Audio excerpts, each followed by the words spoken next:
When I was a kid, everything was natural and beautiful, and then it got built up, which is good, helped us all with our businesses, but we lost some of the beauty of it.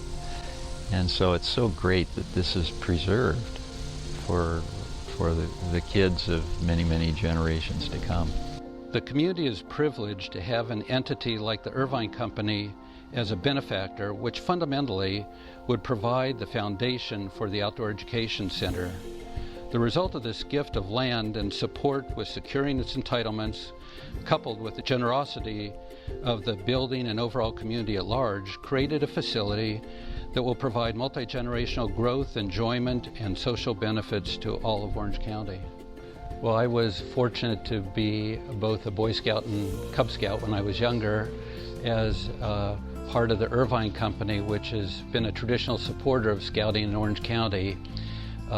I was able to get involved in fundraising for the Orange County chapter, Orange County Council, in the late 90s. And that's whenever I came involved in doing some of the first program modeling in 1997. One of the ideas that came about is that this was going to be a gift from the home building community to the youth of the community. That was what we would come to term as a Mike Harrison special.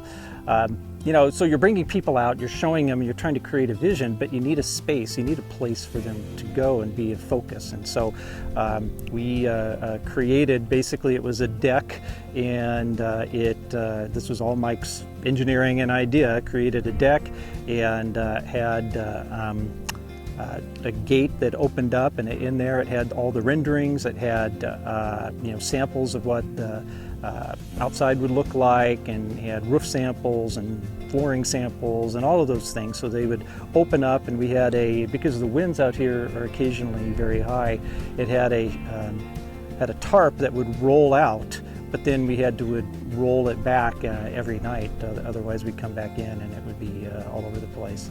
And it also included an irrigation system. So we had you know, 2 500-gallon water tanks along with a solar-powered you know, watering system that would water the plants.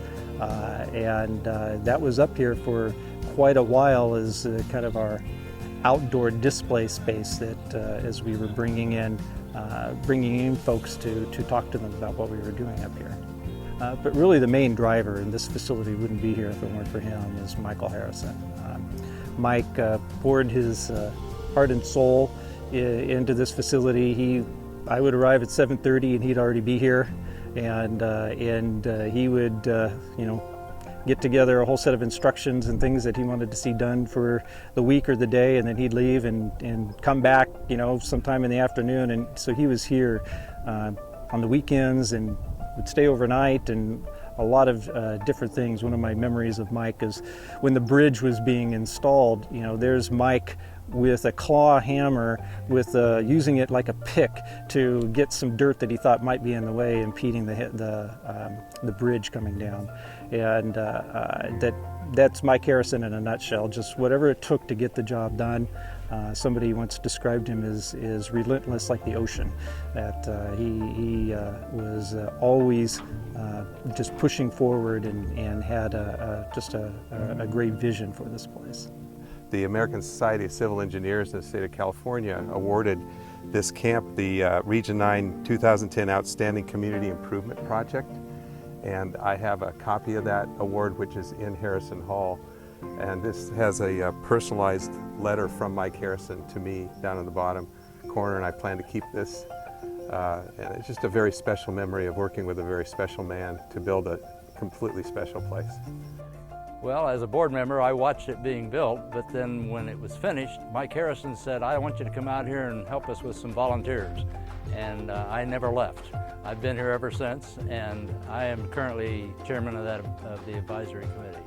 You know, one of the most satisfying, though, is when it all came together, and that first group of kids rolled in sometime in late 2007, early 2008, and just seeing them come through and be able to start, you know, turning the cranks at the mine shaft and going through and staying in the bunkhouses and hearing them full and listening to them laugh and run around. That was probably the most satisfying.